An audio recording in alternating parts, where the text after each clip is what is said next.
Shalom kunzi ikiganiro cy'ijambo ry'umunsi, reka mbifurize umunsi mwiza w'umugisha. Uyu munsi ni umunsi uhora waturemeye umunezero no guhimbagwa.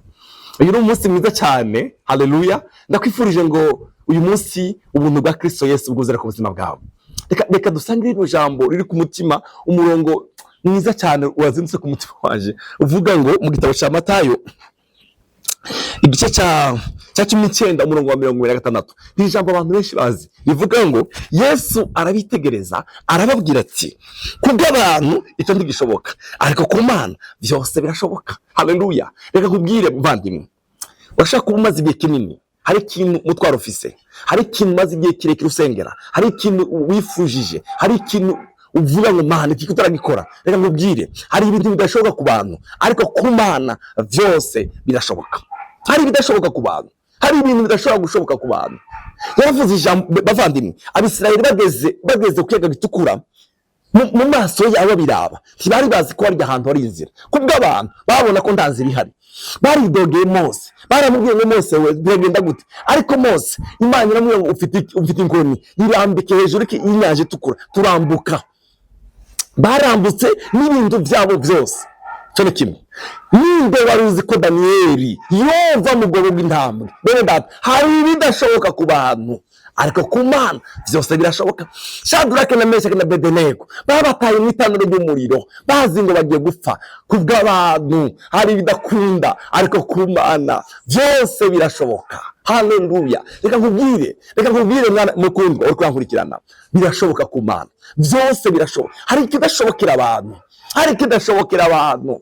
Haleluya. Hari ibintu ubona ukavuga ngo Mana kunasenga, hari ibidashobokera abantu ariko ndakanda kubwira inkuru nziza uyu munsi birashoboka ku Mana. Ndashaka kubwira uwo mutwaro ugiranye igihe kirekire, iryo itaje ryawe, icyo kintu kimaze iminsi, iyo prayer request yawe uyibwire ngo birashoboka ku Mana.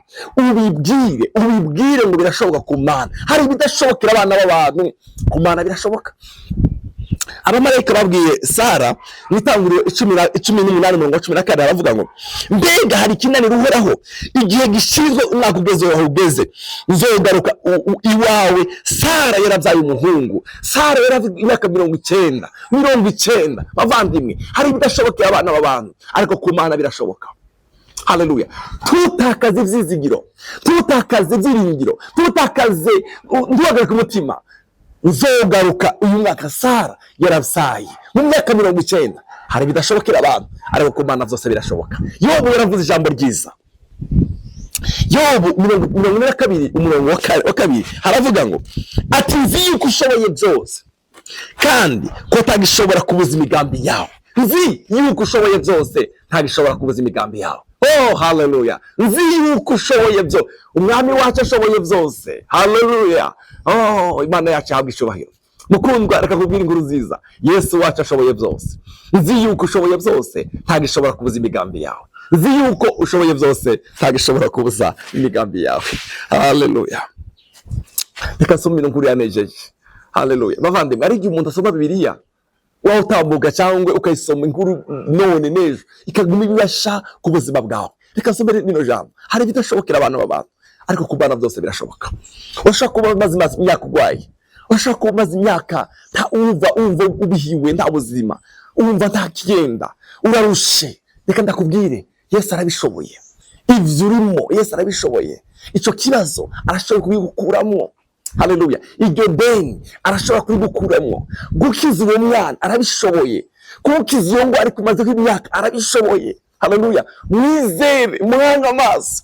Hari ibidashobokera abana baba, hari ibyo abaganga bashobora kuba barakubwiye, hari ibyo abaganga bashobora kuba barakubwiye.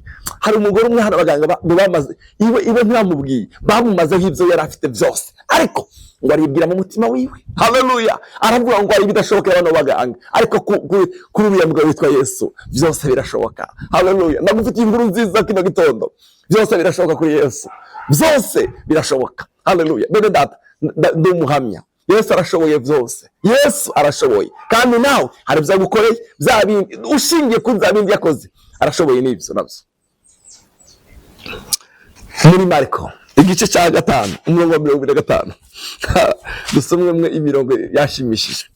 Kandi umugore arwaye ubutinyanga yari amaranye imyaka 12 yarabajwe cyane n'abavuzi benshi bamumarisha ibintu vyiwe byose abitangamwo ingemu, ntiyagira ico bamumarira, mbere arushiriza kugwara.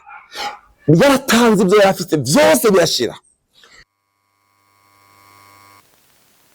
ngo arushiriza kugwara, kandi ivy'ibyo yari afite byose n'abaganga babitwaye, arushiriza kugwara aja ku bantu. Haleluya. Umurongo ukurikira, yumvise ibya Yesu. Haleluya. Reka ndakubwire, hari ibidashobokera abantu, ariko kuri Yesu hose birashoboka. Uyu mugore ngo yumvishe amakuru ya Yesu. Haleluya. Amen. Yumvishe amakuru ya Yesu. Haleluya. Mutima wacu unezerewe Imana bavandimwe. Yumvishe amakuru ya Yesu. Haleluya. Yumvishije amakuru ya Yesu. Yumvishe ibya Yesu. Araza aca hagati y'ishengero, amuturuka inyuma akora ku mbuzo yiwe. Yari yibwiye mu mutima wiwe ati niyo nokora ku mbuzo ziwe gusa nokira. Yari yibwiye mu mutima we. Hari abahanagiye byaranze, hari abaganga ndagiyeho byarananiranye, kandi uyu mugore yagiye ntiyari yemerewe n'amategeko kuja mu bantu.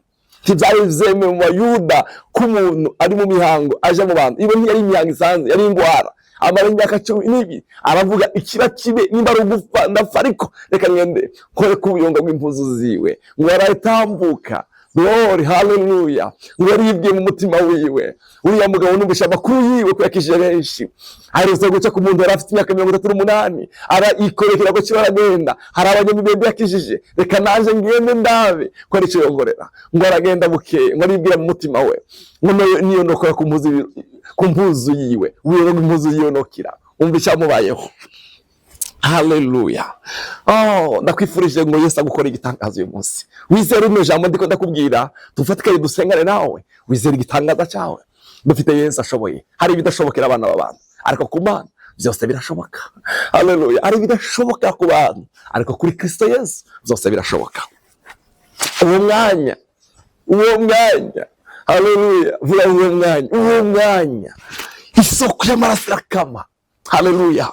Mwene ndagusengeye, ico kintu cyari kimaze imyaka ku buzima bwawe nigikame, iyo ngwara niyume ku buzima bwawe. Haleluya. Uwo maranye imyaka n'imyaka nushire mu buzima bwawe. Uwo mwanya uyu mwanya nyine kuranumviriza, uyu mwanya ndagusengeye ngo Yesu akore igitangazo. Uyu mwanya birashoboka. Haleluya. Uwo mwanya nyine. Haleluya.